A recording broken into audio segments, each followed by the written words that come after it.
인간의 욕망은 악하다. 공공의대 설립의 근거. 김철홍. 1.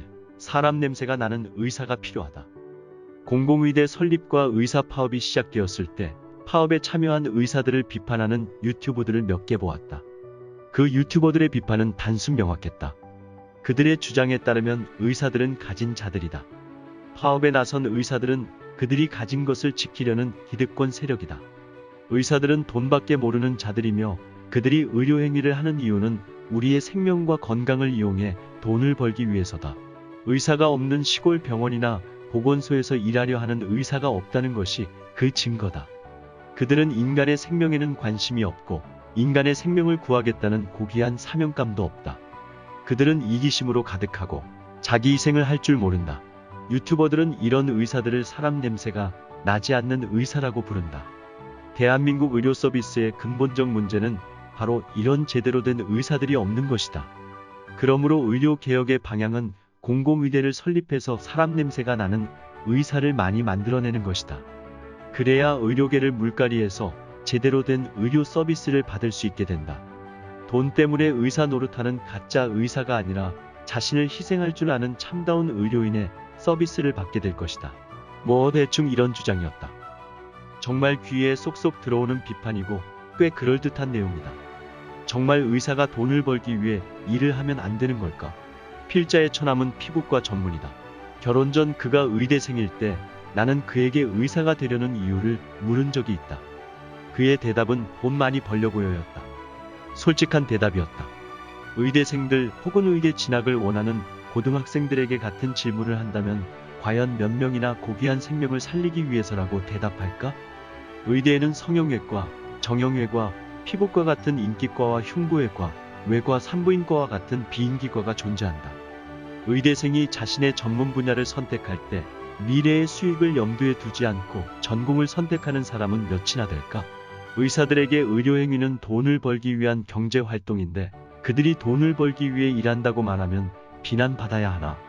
이기심은 악한 것이고 자신을 희생하는 것은 선한 것일까? 그 유튜버들은 그렇다고 대답한다.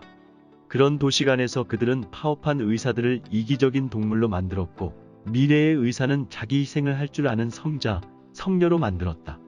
파업한 의사들은 정말 이기적인 개, 돼지들인가? 2. 인간의 욕망은 악한 것인가? 의사 파업과 공공의대 설립 시도는 우리에게 근본적인 질문을 하게 한다. 그것은 인간의 욕망은 악한 것인가이다. 인간이 자신의 욕망을 만족시키기 위해 하는 행동은 악한 것일까? 유대 기독교 전통은 인간의 욕망 자체를 악한 것으로 보지 않는다. 고대 유대교 랍비들은 인간 내부의 선한 성향과 악한 성향이 공존한다고 보았다. 둘 중 악한 성향이 더 강함으로 자연적 상태의 인간은 악한 일을 행하게 된다. 그렇다면 하나님은 왜 인간을 창조할 때 선한 성향만 만들지 않고 악한 성향을 만들어 인간이 죄를 짓게 하셨을까? 랍비들은 이렇게 대답한다. 만약 악한 성향이 없으면 아무도 밭에 나가서 일하지 않고 또 아무도 결혼해서 아이를 낳지도 않기 때문이다. 악한 성향이 없으면 아무도 경제활동을 하지 않고 아무도 사랑해서 결혼하여 후손을 낳지 않아 인류는 두 세대를 못 넘기고 멸종하게 된다. 유대 랍비들이 악한 성향이라고 부르는 것을 현대어로 옮기면 욕망이 된다. 욕망에는 역기능만 있는 것이 아니라 순기능도 있다는 것에 주목해야 한다. 한국의 기독교인들은 이 점을 제대로 이해하지 못하고 있다.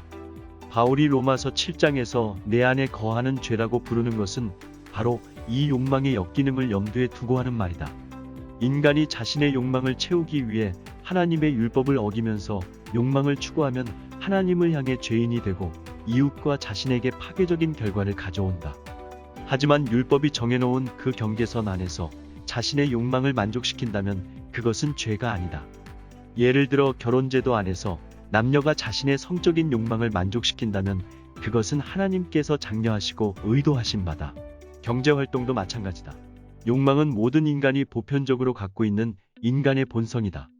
욕망 자체가 죄라고 말한다면 그것은 오해다. 율법의 범위를 벗어난 욕망 추구가 죄일 뿐이다. 욕망 자체를 정죄한다면 그건 인간의 인간됨을 부정하는 짓이다. 인간이 경제활동을 통해 문명을 발전시키고 인류가 생존을 이어가게 하는 그 근본 에너지가 욕망에서 흘러나오기 때문이다. 3. 기독교는 금욕주의가 아니다.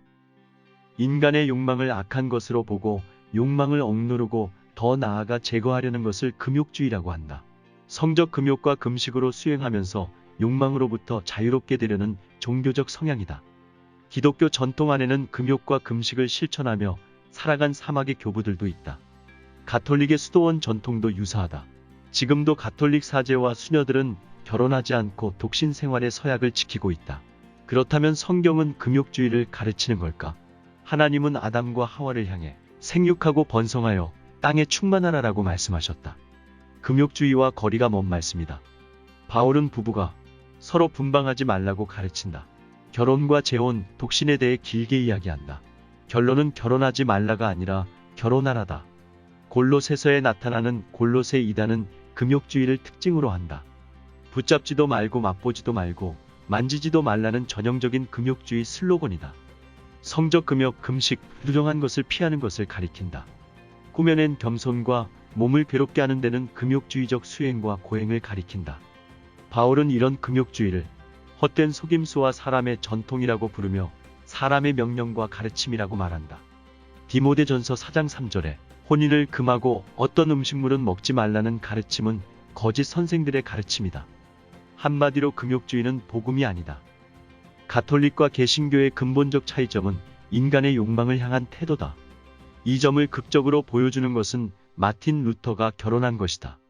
루터는 가톨릭 수도사였다. 그는 종교개혁의 과정에서 수녀인 캐서린과 결혼했다. 수도사와 수녀가 결혼한 이 사건은 종교개혁의 정점이다. 루터는 자신의 결혼을 통해 가톨릭의 금욕주의가 잘못된 것이며 금욕주의가 인간의 욕망 문제에 대한 올바른 대답이 아니라는 것을 극적으로 선언했다. 개신교는 인간의 욕망에 대한 부정이 아니라 긍정이다. 바로 루터가 결혼한 그 사건에서 인간의 욕망을 긍정하는 경제 제도인 자본주의 혹은 자유시장 경제 제도가 생겨날 가능성이 열렸다. 4. 인간의 욕망과 경제학. 필자가 대학에서 읽은 경제학개론 교과서 첫 페이지에는 인간이 경제활동을 하는 동의는 다름 아닌 인간의 욕망이라고 적혀 있었다.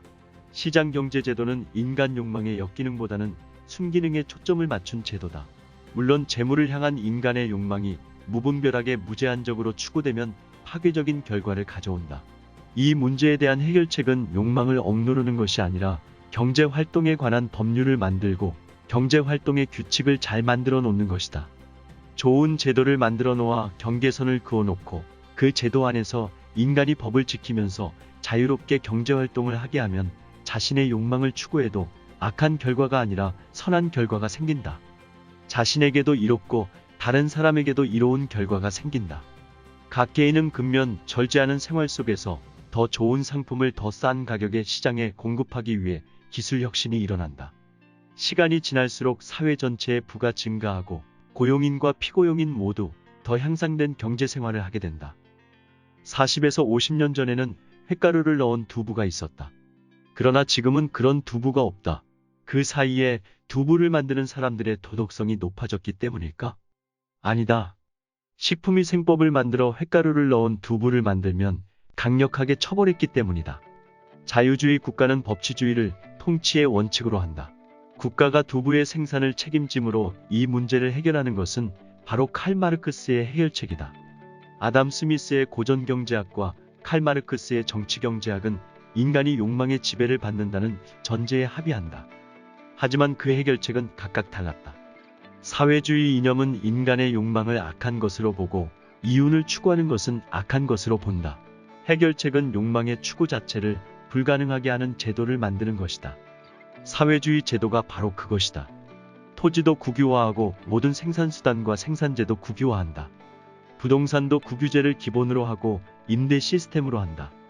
국가가 의식주를 다 책임져주는 대신 인간은 물질을 향한 욕망을 포기하도록 만든다. 욕망을 포기한 인간, 바로 사회주의적 인간형이다. 최고 수준의 도덕으로 고양된 인간이다. 그래서 사회주의적 인간개조의 궁극적 목적은 바로 인간의 욕망을 제거하는 것이다. 하지만 고전 경제학은 인간의 욕망이 가진 파괴적 가능성을 인식하면서도 욕망이라는 에너지를 긍정적으로 사용할 수 있는 제도를 만들어 욕망의 문제를 해결하려고 했다. 마치 핵융합 에너지로 폭탄을 만들면 파괴적인 힘이 되지만 적절한 시스템을 만들어 통제하면 핵에너지를 유용한 동력으로 사용할 수 있는 것과 마찬가지 원리다. 시장 경제는 하나의 제도고 이 제도는 인간의 욕망의 무분별한 분출을 통제하여 인간의 욕망을 만족시키면서도 전체 사회의 이익을 가져온다는 것을 지난 수백 년 동안의 경험을 통해 증명했다. 반면 칼 마르크스의 제안은 인간의 욕망을 억압하여 결국 도덕적 인간을 만들어내기는커녕 인간의 삶을 왜곡시켰을 뿐임이 역사를 통해 증명되었다. 5. 이기심의 미덕. 금세기 최고의 개인주의 철학자인 아인랜드는 그녀의 책 이기심의 미덕에서 이타주의를 강력하게 공격하고 이기주의를 옹호한다. 그녀는 남을 위한 삶이란 것이 나쁜 것이고 나를 위한 삶이 올바른 삶의 태도라고 주장한다. 이기심을 나쁜 것으로 보는 문화는 위험하다고 주장한다. 남을 위한 희생과 봉사를 강조하는 기독교의 신학자로서 아인랜드의 주장은 처음 들으면 좀 당황스럽게 들린다. 하지만 곰곰이 생각해보면 그녀의 주장은 사실 기독교적이다. 왜냐하면 이기심은 욕망의 또 다른 이름이기 때문이다. 과연 인간의 이기심을 정지하는 것이 건강한 태도일까? 인간은 무조건 남을 위해 봉사해야 한다고 가르치면 위험한 결과가 생긴다. 왜냐하면 이기심은 개인주의의 기본 가치고 이타심은 공동체주의의 기본 가치이기 때문이다. 공동체주의는 곧 집단주의이기 때문이다. 집단주의는 전체주의로 나아가는 전단계이기 때문에 위험하다. 인간이 자신의 욕망을 제거하고 남을 위해 더 나아가 공동체를 위해 자신을 희생할 것을 강요하는 것은 자유민주주의를 무너뜨리고 전체주의를 향해 가는 첫걸음이다. 인간의 욕망을 긍정하는 것은 곧 인간의 이기심에도 미덕이 있다는 것을 인정하는 것이다. 인간은 이기적으로 행동하지만 자유가 인정되는 법치주의 사회에서 이기심은 악덕이 아니라 미덕이다. 이 이기심을 인정해 주어야 개인주의가 성립될 수 있다.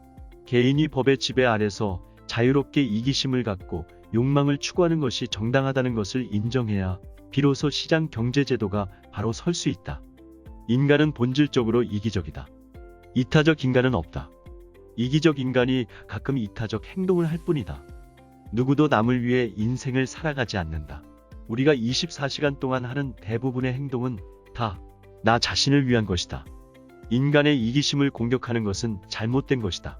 자기 희생과 봉사, 이타적 행동은 이기심을 인정한다는 조건 위에서만 찬양해야 한다. 좌파 이념이 인간의 이기심을 전적으로 부정하면서 그것은 이기적인 행동이다. 우리는 공동의 선을 위해 자기 자신을 희생하고 봉사하는 사람이 필요하다라고 주장하는 것은 결국 개인의 자유를 기초로 하는 시스템을 무너뜨리는 결과를 가져온다. 6. 사회주의 의료 시스템의 허구. 공공의대 설립의 궁극적 목적은 사회주의 의료제도를 도입하는 것이다. 의료 사회주의 법안은 국회에서 수차례 이미 발의됐다. 논점은 과연 의료 사회주의를 도입하면 현재의 의료 서비스보다 더 나은 서비스를 앞으로 받을 수 있느냐는 것이다. 필자의 개인적 경험이 이 점에 대한 쉬운 답을 준다. 2015년 보스턴 대학 3학년이었던 필자의 딸은 중국 상해 복단대학교 교환학생으로 갔다. 딸을 데려다 주기 위해 상해에 가서 식사하던 중 필자의 딸의 목에 생선 가시가 걸렸다. 다음 날까지 쉽게 가시가 내려가지 않아 근처 큰 병원인 상해 제7인민병원을 찾아갔다. 참고로 중국에는 이비인후과 개인 병원이 없다. 2시간 넘게 줄을 서서 기다린 끝에 등록하고 선불로 돈을 낸 후에 비로소 11층에 있는 이비인후과 의사를 만날 수 있었다. 생선 가시를 빼달라고 하자 의사는 알코올 램프에 불을 붙이더니 핀셋과 다른 도구들을 그 불에 소독하기 시작했다. 필자가 1970년대 초반까지 한국에서 보던 광경이었다. 머리에 반사경을 쓰더니 전구를 켜고 그 빛을 반사경에 반사시켜 필자의 딸의 목젖에 빛을 비추고 핀셋으로 가시를 찾기를 수분, 결국 못 찾겠다며 집에 가라는 것이었다. 정말 어이가 없었다. 한국이라면 동네 이비인후과에 가면 1분 만에 쉽게 가시를 빼준다. 한국에 돌아와 중국의 의료제도에 대해 알아보았다. 그리고 모든 의문이 풀렸다. 첫째로 중국에서는 공부를 잘하는 학생이 의대를 가지 않는다. 상대를 간다. 반에서 성적이 중간 정도 되는 학생이 의대를 간다. 의대의 수련 기간은 짧다. 전문의가 되기에는 턱없이 부족한 훈련을 받고 의사가 된다. 그리고 국가 공무원이 되어 배치를 받는다. 시골 병원에 가라면 그리로 간다. 그들의 봉급은 적고 정해져 있다. 목에 가시를 뽑건 못 뽑건 월급은 동일하게 나온다. 중국의 시골 보건소도 아니고 가장 큰 도시인 상해 대형 병원의 의료 장비는 우리나라 60에서 70년대의 수준을 벗어나지 못한다. 왜일까? 이기심을 갖고 자신의 욕망의 만족을 위해 의료 서비스를 제공하는 사람 냄새가 나지 않는 의사 선생님들이 그곳에는 없기 때문이다. 개인 병원을 없애고 공공의료를 위해 자신을 희생할 줄 아는 정의로운 의사들로 가득한 국가 병원들만 만들어 놓았기 때문이다. 우리 사회에서 의사의 의료행위는 그 의사에게는 돈을 벌기 위한 경제활동이다. 만약 그 의사의 이익 추구를 이기심이라고 욕하고 자기 희생이 선한 것이라고 주장한다면 목에 걸린 가시 하나조차 제거 못하는 저질의 의료 서비스를 각오해야 할 것이다. 우리나라의 의료 시스템은 세계적 수준이다. 미국보다 의료보험이 엄청 저렴하다. 왜 우리는 세계 최고 수준의 의료 서비스를 이렇게 싼 값에 즐길 수 있을까? 의료 수가가 터무니없이 낮게 책정되어 있기 때문이다. 우리나라 의사들이 자기 희생을 하지 않는다는 말은 거짓말이다. 이미 우리나라 의사들은 엄청난 희생을 하고 있다. 우리가 누리는 이 비정상적일 정도로 좋고 싼 의료 서비스는 의료인들의 뼈와 살을 갈아 넣었기 때문에 가능하다. 필자의 처남은 강동구 거여동에서 피부과 개인 병원을 지난 10여 년간 운영하다가 재작년에 병원을 팔고 현재 다른 병원에 월급 받는 의사가 되었다. 그 개인 병원은 항상 환자들로 차고 넘쳤다. 그러나 막노동하듯이 온종일 쉴 새 없이 일해도 돈을 못 벌기 때문에 개인 병원을 포기했다. 현재의 의료 수가는 의사들을 착취하고 학대하고 있다. 이것은 정의로운 것인가? 한국의 개신교는 인간의 욕망을 악한 것으로만 보는 경향이 강하다. 욕망의 순기능에 대해 무지하다. 그 결과 개신교가 가톨릭처럼 되어버렸고 이런 잘못된 이해 때문에 엉터리 유튜버들의 주장에 쉽게 공감하고 좌파 이념에 매우 친화적인 신앙관을 가진 기독교인들을 양산해내었다. 오늘날 좌파 정치 이념이 우리 사회의 홍수처럼 범람하게 된 원인은 기독교가 성경적이지 않은 잘못된 인간관을 진리로 착각하고 있기 때문이다.